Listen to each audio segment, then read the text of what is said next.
गरुडगमन तव चरणकमलमिह मनसि लसतु मम नित्यम्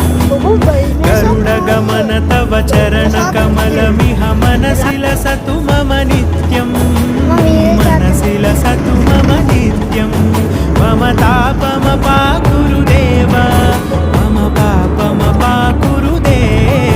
मम तापमपाकुरुदेव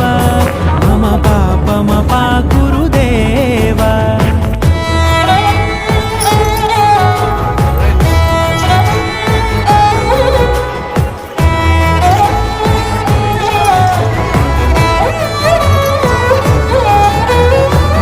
जनयन विधिनमुचिहरण मुख विबुध विनुत पद पद्मा जलजनयन विधिनमुचिहरण मुख विबुध विनुत पद पद्मा